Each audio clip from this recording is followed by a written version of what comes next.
If you want to become a person of interest, you've got to become great at something before you can become a person of interest. You can't just become a person of interest because you're a human. You got to have a story. You know, I want you to think about this. A lot of agents get in the business and they'll sell for 2 years, they'll sell 12 properties, and now they're selling a course for $500 to agents. I got in the business, made a meal, lost it all, was homeless, came back.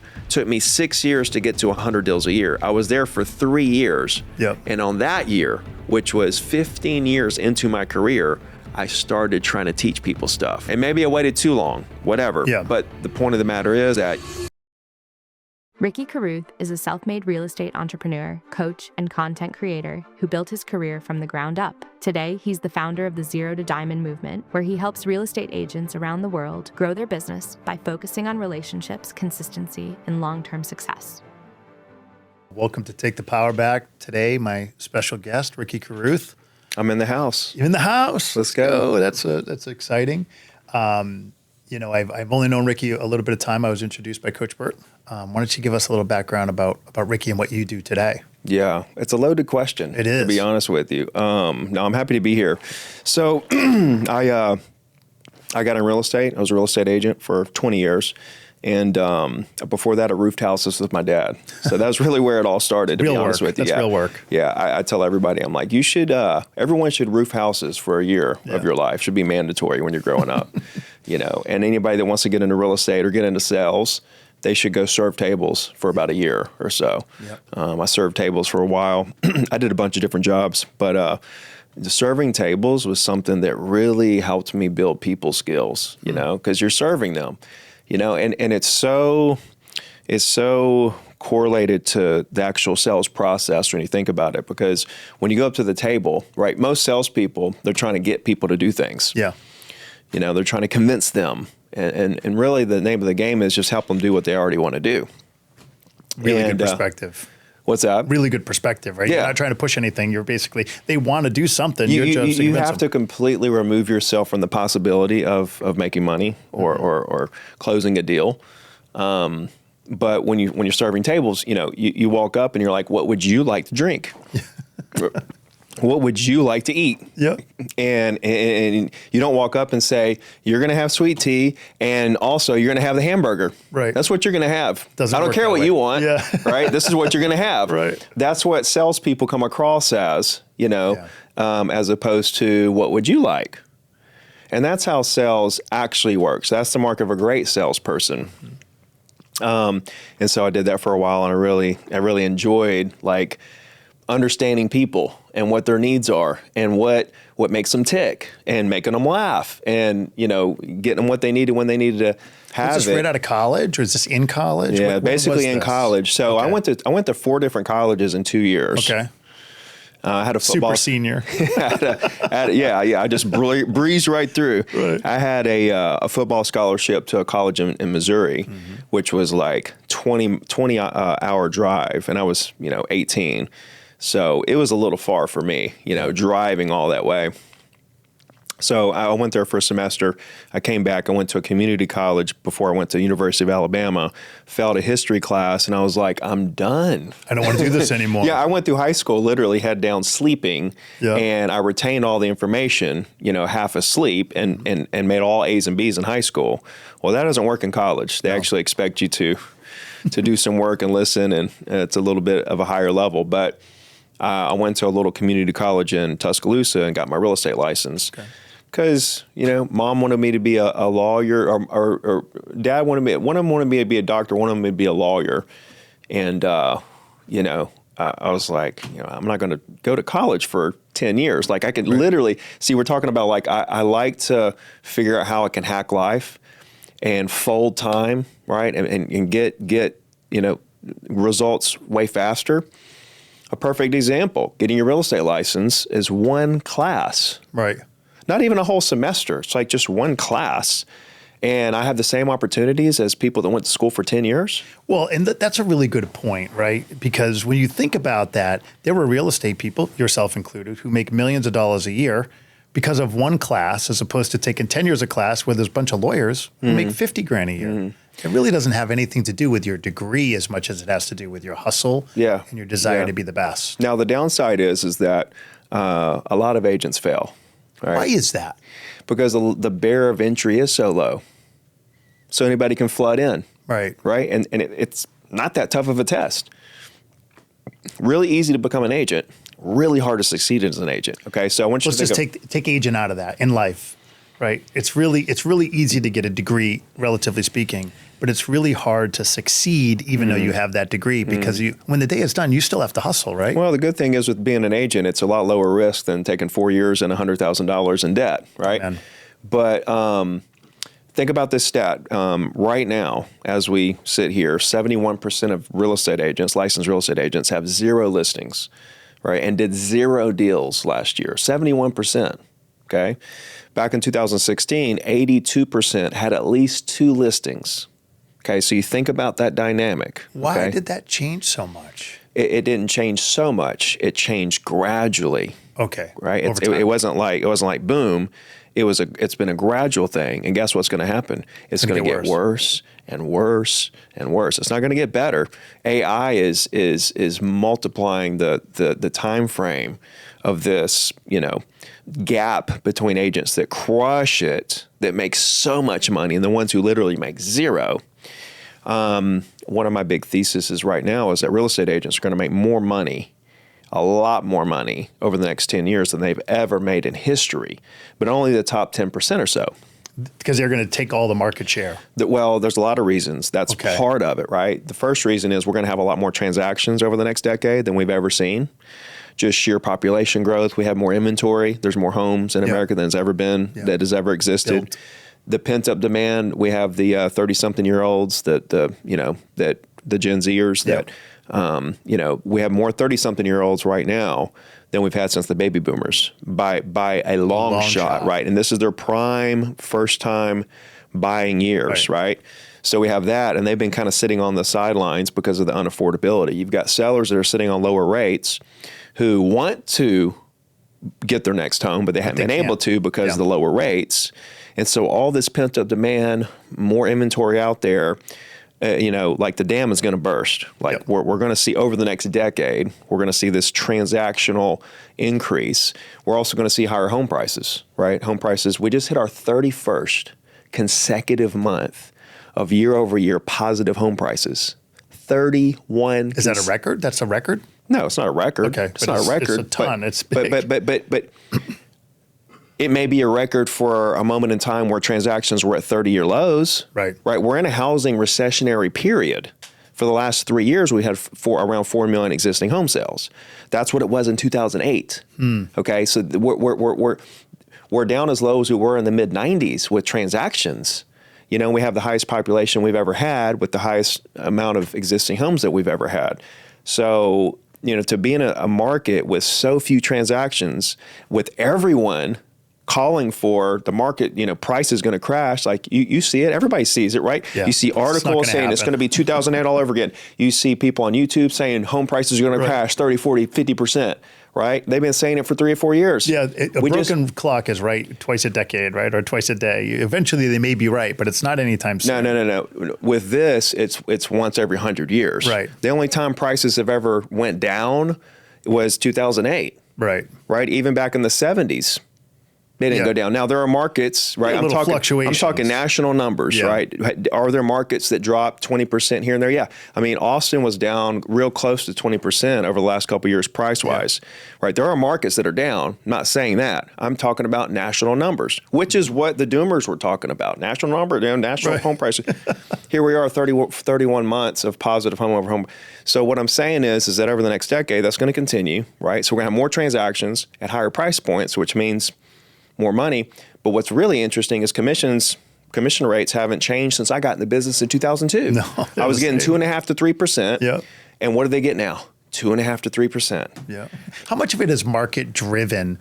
Would realtors do better in certain places than others, or is it they can do it any place? You can do it any place, but if you're in a market that has a large volume of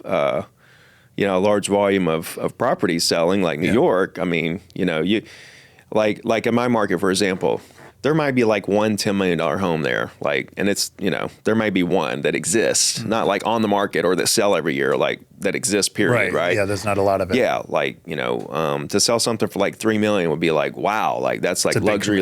Right. Yeah. In New York, you can't even buy a place for $3 million. Yeah, they got. You know, you just have to deal with living in New York City. And so when you talk about volume, like volume of sales, you know how many millions that you sell every year, then like a Miami, a New York, you know, one of these markets, you could sell, but it's a different animal. You know, the agents operate differently in those markets. You know, there's higher or lower competition. So there is fluctuations in the markets in terms of like your level of success depending on you. Mm-hmm.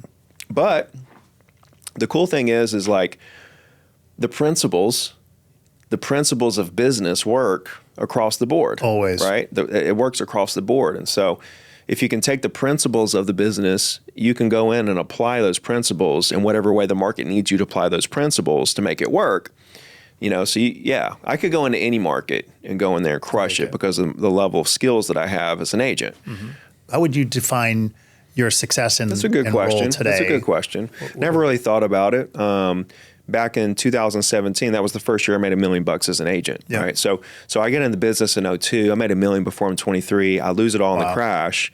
And dude, when I got in, I was 20. Right. All right. I make $1 million within a couple years. Dude, I had 2 houses. I had a Cadillac. When I woke up, I had to decide in my garage. I had a Cadillac CTSV, right? Or am I going to drive my gold Hummer?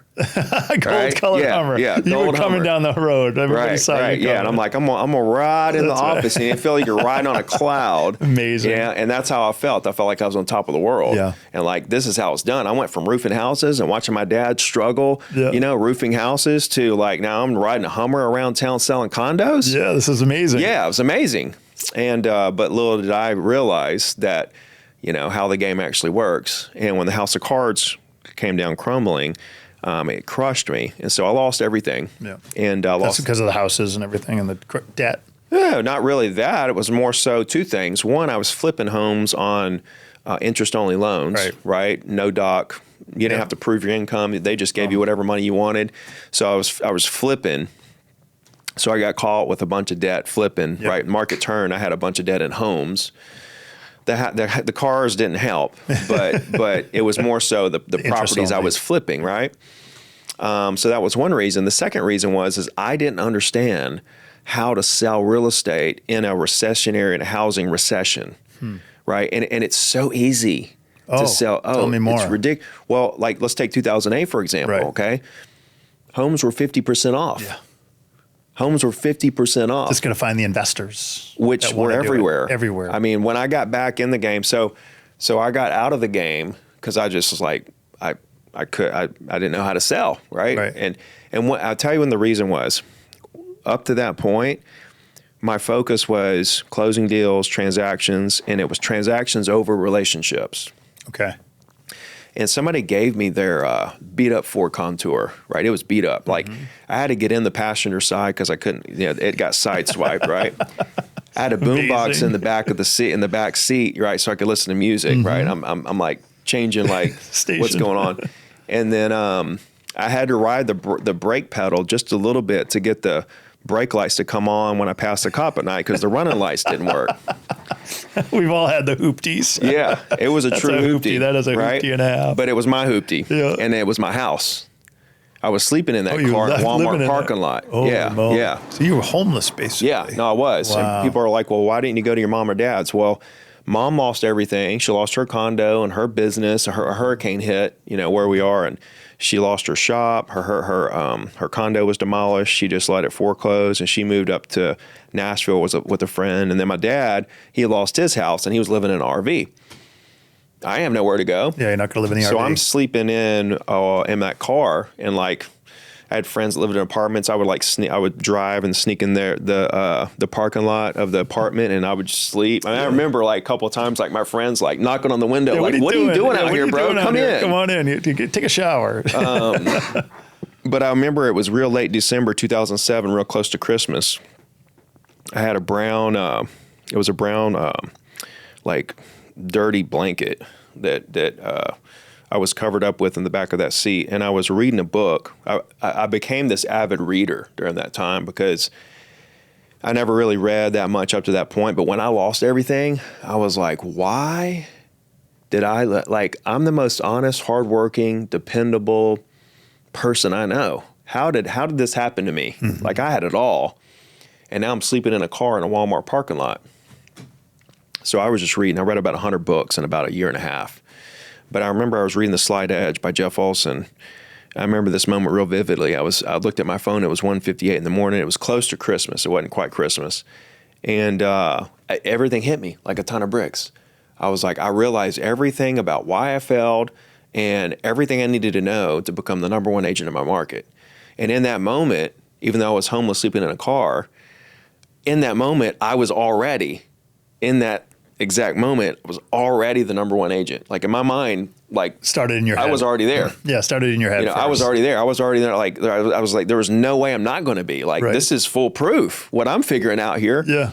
And one of the big things I've realized was that the people that I sold to when things were going great, they were still buying and selling when I was sleeping in the car and working on an oil rig. My mentor, when I got in the business, he worked at the real estate company I started with. And, long story short, he was like, phone calls, postcards, and emails. Yep. Right.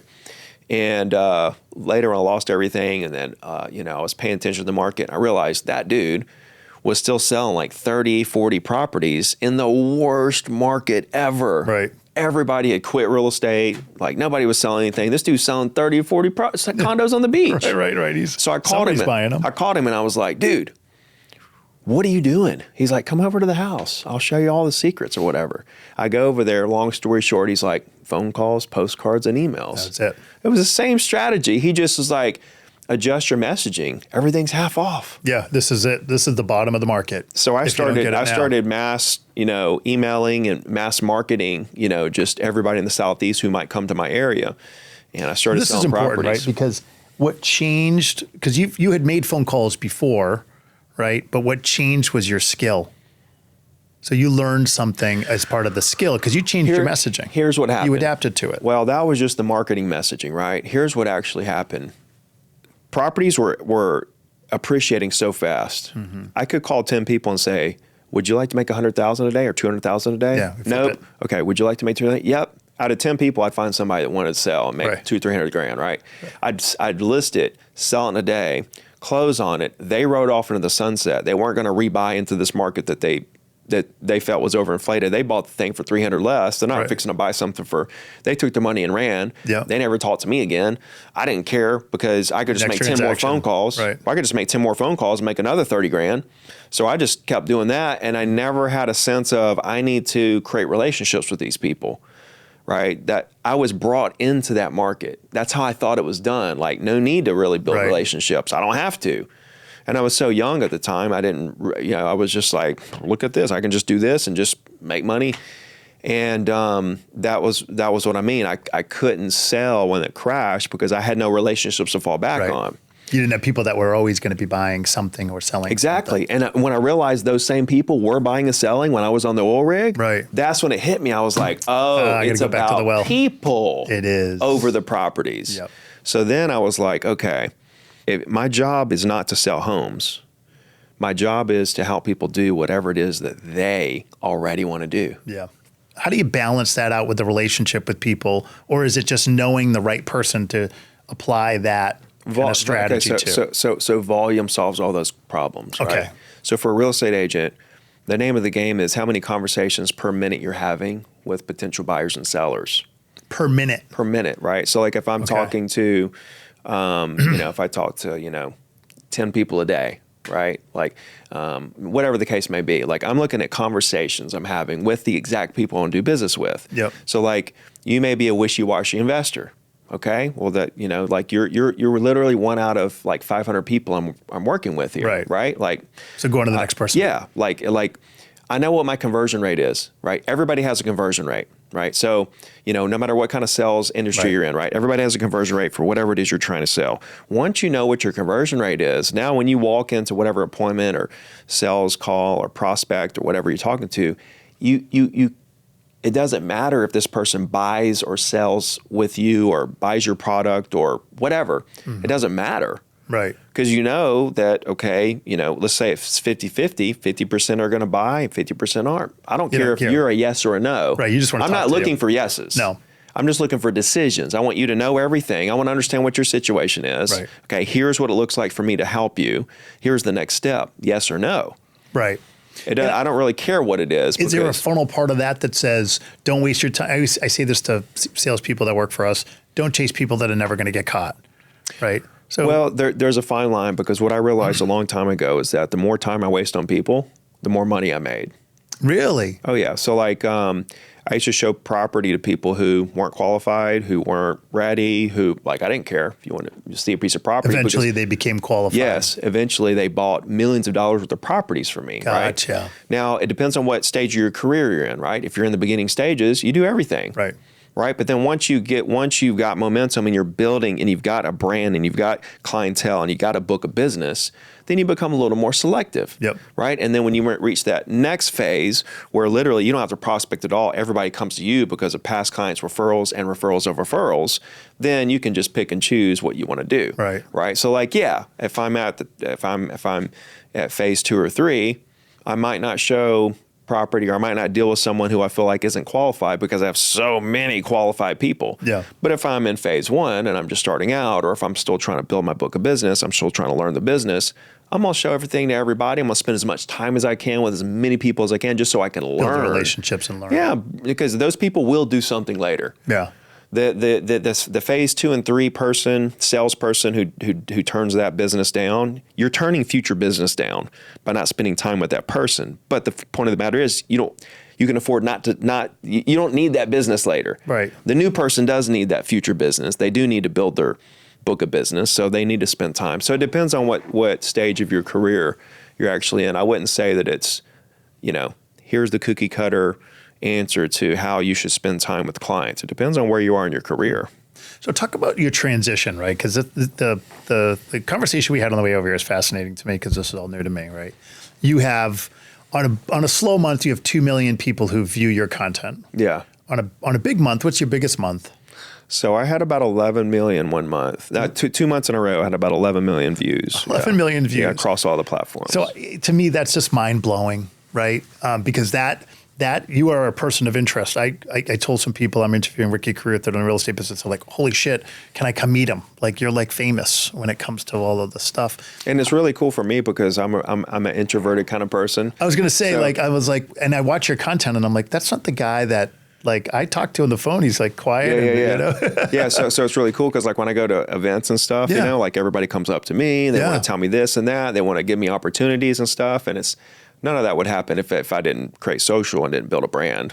Right. You created a person of interest, and you've been doing this 10 years. Which let's think about the case in point right now. Right.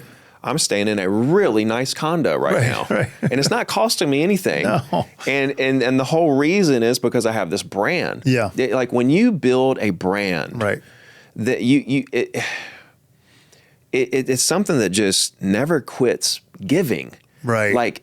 Dude, I've had startup companies. I have startup companies that are worth collectively in the $250 million range that have given me 3 different companies that have given me equity in these companies just to come on as a consultant, to help drive traffic, to, make introductions, just because of the brand that I've built, and it's going to get worse and worse because guess what? My brand is growing faster now than it ever has before. So, the prospects in my life over the next 5 and 10 years are insane. So how did you do this? Because this fascinates me. This is Coach Burt is a mutual connection that we have.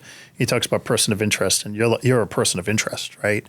So how did it start? So at what point do you say, look, I'm young and I would like to become a person of interest. I'll lay it out. I want to monetize. I'll lay it out for you, right? I'm going to start out with this. Losers, you could spend 24 hours a day with a loser. Yep. They're still going to go find a way to lose, and they're going to suck you for every living drop of energy you have. Oh, man. Every young person has to hear this. Okay. Your loser friend right? And you know who they are, the ones that are not bringing you to the highest possible level in your career and life. Yeah. You need to eliminate those people. Right. And maybe the person we're talking to is the loser. Maybe. Right? Right. A winner, you can spend zero time with the winner. Guess what?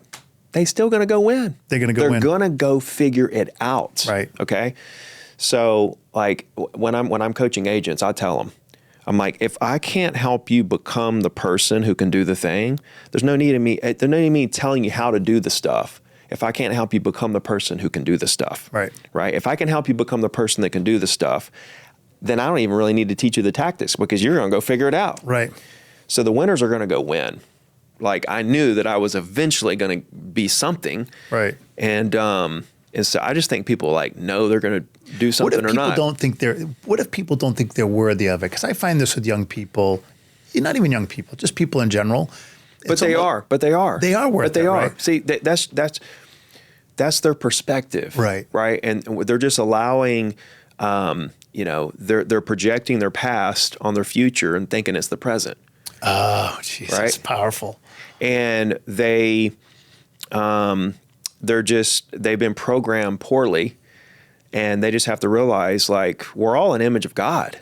Mm-hmm. Like I believe the reason I think I'm so great is not because I think I'm so great; it's because I know who made me. Right. And I knew who made every single. You have faith. You have the faith. Yeah, yeah. Mm-hmm. And like when somebody says, like, "Oh man, you're doing amazing, you're killing it," I don't take that as like I'm doing good. Right. Right. I take that as God is doing good through me. Right. Blessings. It's not me. We talk about becoming the person who can do the thing. They're like, well, how do you do that? What's the first step? So first thing is in your mind. You have to realize what it is. Then once you realize it, it's like, oh, well, if Ricky can do it, then I can do it. If Ricky can do it. Right. If anybody watching this right now doesn't look at me and say, if he can do that stuff, then, dude, I've spent time with some of the biggest people, like I sat down with Patrick Bet-David, Grant Cardone, Ryan Serhant, like many others. Like I've sat down with them just like this and hung out and had them on my podcast. I've been on their podcast. I didn't pay them, right? So it's like if I can do these things, just a little old redneck roofer from Alabama can become like the #1 RE/MAX agent in the state and go off and positively impact billions. So the way I think about it is that my little coaching company positively affects billions of people over the next few centuries. Oh, absolutely. Right? Directly through the agents we impact and their families, and now they raise their kids better, their kids raise their kids better, but also indirectly through the families that they help buy and sell homes, right? Because we're projecting our principles and our, the way that we communicate and the way we serve people to those agents that turn around and help the people. So like now we're indirectly affecting those people who it turns into billions of people over a couple hundred years. Welcome to Take the Power Back. If you're a student or recent grad looking not to have a career handed to you, you're in the right place.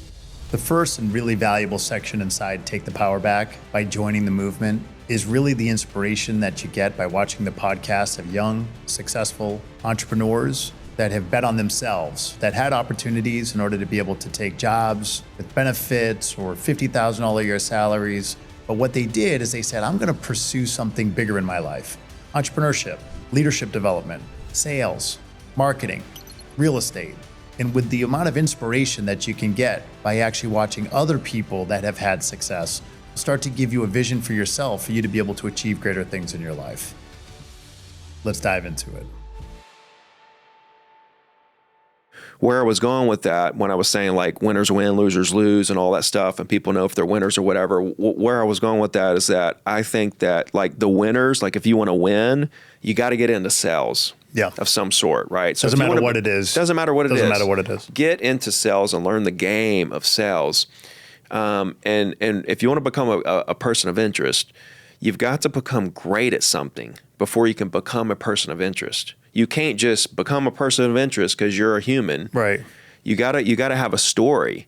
I want you to think about this. A lot of agents get in the business and they'll sell for 2 years. They'll sell 12 properties, and now they're selling a course for $500 to agents. Right. Okay. They don't know how to scale. So I got in the business, made a meal, lost it all. Yep.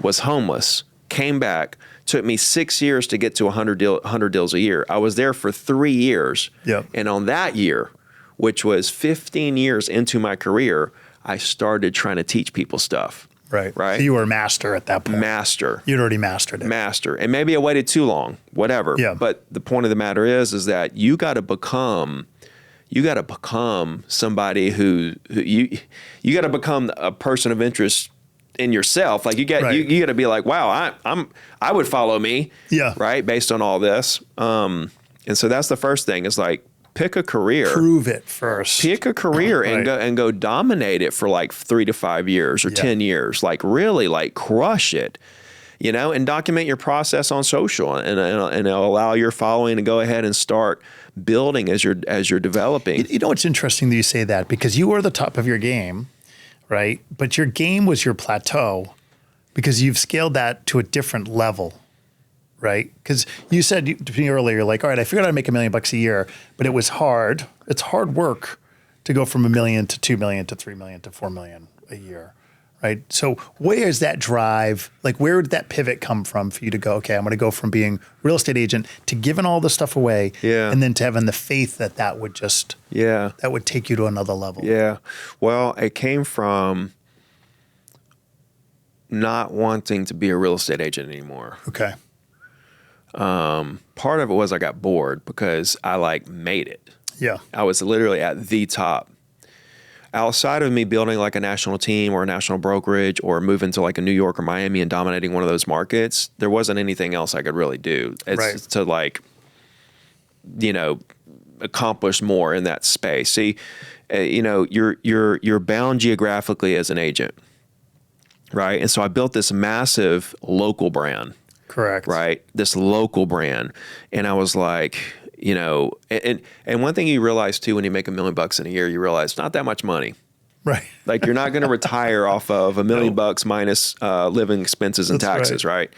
So, you know, weirdly enough, if you make $1 million a month, it's not a lot of money. You're absolutely right. You can find a way to spend it. Oh, 100%. So I was like, you know, I was getting burnt out from being an agent. Yep. And I thought, you know, I tell you what happened. I made it to the top of the mountain. I looked back down and I saw this sea of struggling agents. And I thought my calling was helping people buy and sell real estate. Right. And in that moment, I realized my calling is to help these struggling agents. Nationally. Yeah. And so what I did was I took the skills that I used to build my brand locally, which included 0 social media. It was 100% email marketing, phone calls. Mm-hmm. That was it. And but email is social media. It is. Right. Same thing. When you go to Facebook, right, this is the motion that you make on Facebook. Okay. When you, and you know, you tap on things, you're like, when you open up your email, what's the motion that you take? Same thing. You're scrolling through a feed to find things that you might be interested in. That's right. Same idea. Same thing. The difference in email and social is you own the data and you control the algorithm. Right. But nevertheless, you have to be skilled to build a business on email because you've got to know how to get attention. You've got to know and then once you get the attention, you've got to be able to bring the value. It's all the same skills when it comes to social media. So I took these skills that I developed over this career as an agent, and I was like, okay, if I want to build a national brand, right? If I want to break out of this just local and I want to build a more national or even global brand, then I have to go to social. Like there's no way around it. Right. So I literally created an Instagram account that day. How long ago was this? 10 years ago. Okay. Yeah. At the end of this year. So we're getting close to the 10-year mark of me creating content, coaching agents, all that good stuff. Many people that get into service sales positions create jobs for themselves. They're not entrepreneurs. They're like, I'm the best agent, which is a really well-paying job because you're still showing properties, you're still going to closing, you're still shaking hands, kissing babies, right? Where the entrepreneur, which is where you've grown to, is you've become more of a face. You're not kissing babies, you're not doing closings, but you're making more money today than actually doing that job. And I think about that with most entrepreneurs. I call it the law of the lid. there's a level of capacity that you can see through because of your own blinders that you've put on. Because if you just thought to yourself, I'm going to be a producer, and most people that create really well-paying jobs for themselves burn out and don't like it anymore. So talk about what you were talking about earlier is brilliant to me around the way you formulate how you're going to gain attention on the social medias. So you talk about how you gain attention, how you post. What's your From thoughts? day one, or what it looks like now? Well, let's do both, because what fascinates me is you do it all yourself, which is I actually find to be fascinating, and maybe the secret. It is the secret. Yeah, we were talking about it before. I don't know of a company. I've never heard of a company that you can hire to post for you that has helped anyone build a massive brand. Everybody I know that has built a massive brand has done it themselves. They have a team, right? But the team only multiplies them. It doesn't replace them. They don't just, have a team and turn their back. They're very much involved. They're engaged in it. They're very much involved in, the testing of the content, the posting of the content, what the copy looks like, where we're going, what the messaging is, CTAs, hooks, value. Is this your creative genius? Is this your unique ability? Yeah. Or is this specific to Ricky? Or is this also ability for other people There's to do? an it factor. There's an it factor. Yeah, not everybody can be great on social. It's just a fact. Yeah. We were talking about it before. There's say, here's 100% of content. 5% is really low effort, which is what I consider my content, that goes viral. There's a lot of low effort content that goes viral. We see it all the time. There's people that just break out their phones and there's a dog running by that does this thing and it goes viral, right? They didn't do anything to they just picked up their phone and started filming and then posted, right? Really low effort. The content I create, is just a lot of it's just me just right in front of I'm looking at myself in my phone, hit play and say my thoughts and opinions on things. And then edit it. I don't edit it. I just push the button for it to captions to be on and maybe write a little, hook phrase, people see for the first 5 seconds and post. Super low effort. It might take me 15, 20 minutes to create and post that kind of stuff. Then on the other side, there's this really high produced content that does really well and goes viral. But then most people are in the middle here. Right. Where it's just okay content. It's good. They love it. Yeah. Right. And they're like, oh, it must be shadow banned or it's not working or I can't believe no, it's the algorithm doesn't lie. Okay. The algorithm doesn't lie. Yeah, that's almost true. like putting a house out there for $300,000 more than what it's worth and saying, I don't know why it's not selling. Right, The market doesn't lie. Yeah. So every house sells. It's just the price that has to be right. Yeah, and so people are in love with their own with their own horrible content, right? And then they don't understand it's a game of volume of content of different formats to finally hit the format that works well for you that you can double down on. But they're not posting enough to actually get that data, and so they never really hit that stride because they don't put enough volume out there. But that's the name of the game is volume. At the end of the day, it's volume. If you look at there are definitely people that post very rarely, but those are unicorns, right? Yeah. Let's talk about just average people, okay? Just regular people that aren't celebrities that, you have to post a lot of content. And do you have a vision, in every day you go and I need to do 2, 3, 4 posts a day? Is there a formula that you try to follow? Not really. No. I would love to post, a perfect day is 3 posts a day, on Instagram and the feed. But that comes from a lot of things, like I was showing you before, I post a lot on Threads to test quotes out to decide. I thought that was brilliant, by the way. To decide which quote could potentially go viral on Instagram. I think really hard. So I'm the chief housing analyst for the company called Realty Co. So I keep up really closely with the residential housing market. And so I'm really in tune with what's happening, with interest rates and, all these different, variables, pending home sales, existing home sales, new construction, all these things. And so, and also the brokerage wars, there's all this stuff with Compass buying anywhere and, then our lawsuit that happened and, Compass suing Zillow and, all the things that are happening that are trigger point, trending conversations for my niche audience, which is real estate agents. So I think you need to be in the mix of whatever your niche is, what is the trending things happening in your niche, in real time, and what are your opinions on it? A lot of people aren't experienced enough to actually have opinions. And that's really the first step towards creating great content is to have and opinion. Right. Because you get most of your views just from static quotes, right? That's not true. It's about half and half, quotes and videos, yeah. So you go on Threads and you basically try out quotes, and anybody who likes those quotes, then you take it and you put it on Instagram. Yeah, like if a quote goes viral on Threads, yeah, then I'll put that quote on Instagram and it'll go viral there, right? And Facebook, right? And Facebook. so when it's on Threads, it's organic. It's not Everything's your organic. So none of it's your followers. Oh, no. Yeah, it's a mix. It's a mix. Okay. Right. And so when TikTok came, so this is interesting, before TikTok came along, yeah, right? TikTok bought Musical.ly, which turned into TikTok. And before that happened, and before they had the For You page, Facebook and Instagram, it mattered how many followers you had, because basically they only showed your content to your followers, not even all your followers. You never really got like outside of your follower base, right? A little bit, not much. Because they wanted you to pay money. Right. They wanted you to run ads to your followers. Right. They wanted you to run ads. I already have those people. Yeah, they wanted you to run ads. They wanted to make it like just to get your followers to see your content, you had to pay money. Yep. Much less like people that weren't following you. But when TikTok came along, it changed everything. Yeah. Every single platform had to accommodate and catch up to what TikTok was doing. So now, this is the greatest moment. Right now is the easiest time in history to go viral. I mean, outside of the sheer volume of content being posted daily and the competition that's actually out there to get those eyeballs, outside of that, in terms of just like, if you create a great piece of content, the chances of it going viral are really high.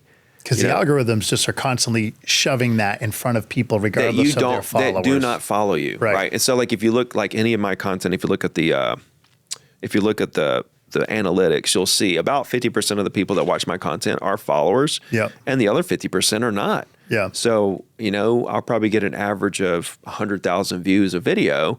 Well, 50,000 views are non-followers, and 50,000 are followers. Yeah. That is remarkable, right? It's free. And so literally 50,000 people saw it that do not know me. Right. And then 50,000 people that know me, right? They just got to know me better. Yep. It's such that this moment in time right now, right, is it's wild. And it's across every platform. Yeah. You get paid for sponsorships, for coaching. How are you monetizing your person of interest? Well, you need to prove to your audience that you can solve their problems. Provide value. Right. You got to prove to them that you understand what their problems are, and that you've thought about their problems more than they have, and that you have all the solutions. Okay. Right. And you do that through creating content, and framing, right, and scripting and articulating that in a way that gets attention. Yep. Right. You draw them in. They're like, oh, yeah, I do want to know about that thing, or I want to know how around this problem. Right. Or Ricky's talking about that. Let's see what he has to say. And then boom, you hit them with something they've never. My definition of viral content is content that no one has ever seen or heard before. That's why it gets picked up, because otherwise it's the problem is you got people who create content. People watch the content. And they're like, I've heard that from 10 other people. Right. Same thing. Right. Heard the same thing. A different way. Right. And you can't recreate a truth. All the truths are out there. You can't make up a new thing, but you can articulate it differently that makes people think. Right. You can say things that make people say, huh. See, that's the reaction you want when people watch your content. You want them to say, huh, you know what? He's right. And I've never thought about it like that. Right. That's the reaction you want from people. And then you actually have to say something interesting. Right. An opinion. That's the problem right. that most people have with social. They're not saying anything interesting. Too generic. Right. And if they are saying something interesting, they're not saying it in a way that's interesting, even if it's interesting. Right. So yeah, that's the trick. Yeah. All right. So where do you take this? The niche that I'm in, my competitors are 50 to 100 million top line revenue. Okay. The industry's there, like as far as real estate coaching. And there's so many levers in my business that I can pull to create an avalanche of leads to come in of agents who want coaching. I have so many levers. It's not even funny. I've held back on pulling all these levers. Like I've never run ads. Right. I mean, which is crazy. It could be a crazy windfall. Yeah. The moment I start running ads, it will be insane. Yeah, a small amount of investment could create massive. Massive. That's one thing. I have these massive brokerages, some of the biggest brokerages in the world, who want to endorse me as their coach. Yeah. Right? Like right now, offers on the table. So what I'm doing right now is just continue to build up my infrastructure to be able to handle, the windfall, the avalanche of business that's fixing to come my way. So that's what I'm doing right. That's kind of the phase I'm in right now, is kind of building out the team so I can scale to that 50 to 100 million, which I have a 50 to 100 million dollar business in the palm of my hands. Right. And I'm not even in a hurry to get there. Whenever it gets there, it gets there. I'm just going through the steps to get the right people in place, do it right, and it's to create a positive impact for billions of people. And so I think part of our, reason of being is to reach our full potential. Yep. And so I know for a fact I have this 50 to 100 million dollar business that's going to positively impact billions of people over the next few centuries. If I don't take action on that, then I'm not doing your potential. I'm not doing what I was called here to do. Yeah. I'm not doing it for the money. I'm doing it because I love this. Yeah. You can tell. You can tell in all the content that you push, everything that you do. So if you're 22-year-old Ricky, you're graduating senior and you're like, shit, what do I want to be when I grow up? What advice do you give, to the young person that we're trying to change the narrative on? We're trying to take the power back from the university. The university hasn't helped them, right? They got them a degree, which gets you doesn't even get you anything other than opportunity, but it's the opportunity is what you do. What jobs, what advice, what career advice would you give to somebody that's just getting out of college and what they should be doing? Yeah, it's tough. It's tough, right? It really is. I mean, you went to college for 4 years and learned something. Yeah. It's like, okay, well, you spent $100,000-$200,000 on this thing.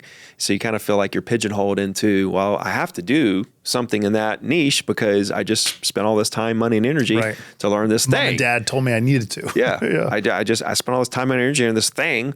Yeah. And now that's I need to, otherwise all that time and energy went to waste if I don't go down that road. Yeah. And I think that's a huge, because a lot of times what you were thinking about 4 years ago and what you might want to do has completely changed by the time you graduate. Like, I want to go to culinary arts, and then you do that for 4 years. And then 4 years you're like, I'm tired of cooking, but here you have this degree. Yeah. Same thing with anything, law or being a doctor. Yeah. Like, I think that's the big problem.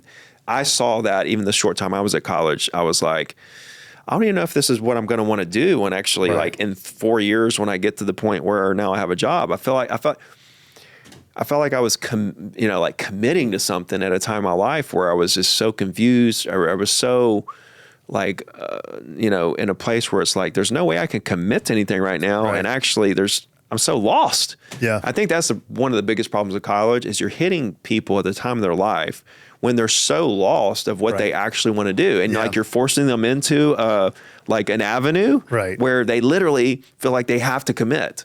Yeah. So I think that's a problem. But ultimately, people, I don't know about you, people come up to me all the time and they go, hey, you're obviously successful. You've done a lot of good things, drive nice cars, live in a big house, whatever. And the School of Hard Knocks guy goes around and says, hey, what did you do for a living? And it seems like a lot of people go around and ask. I get this a lot now. And I'm always, you got to open your own business. If you want to be successful, you can't work for somebody else. Now you could as being an entrepreneur, meaning that you're in a startup company with somebody who doesn't cap your income and that you have equity in that business, more of a startup. Or you've been an entrepreneur, which means you create your own value every single day, is what you do. Nobody's writing you a paycheck. Yeah, but I built up to this. If I had to, give some advice to the winners, like you're a winner. Yeah, nothing's more exciting than sales, right? I agree. Nothing is more of a noble career. Correct. Than sales. Right. Sales people are what make the entire economy go round. If nobody sold anything, no money would exchange hands, or there would be no circulation of money in the economy. You could make all the stuff in the world that would sit in the corner. Salespeople make the world go round when it comes to the economy. And the problem is 95% of people hate sales. Right. Right? But what's the inverse of sales? Oh, I don't know. Buying. They like to buy. So that means 95% of people love to buy. Right. Everybody loves to buy. So the 5% of people who love sales are selling let's to go, the 95%, baby. Right? Because 95% of people love to buy, and they would love to buy the thing that you're trying to sell. That's right. You just have to become good at it. They just have to know who you are. Yeah. Oh, that's interesting too. You're going to be the person of interest. They the just person have to that they want to buy are. from. Right? There are thousands and thousands and maybe tens of thousands of people who would love to buy what you would love to sell. Yeah.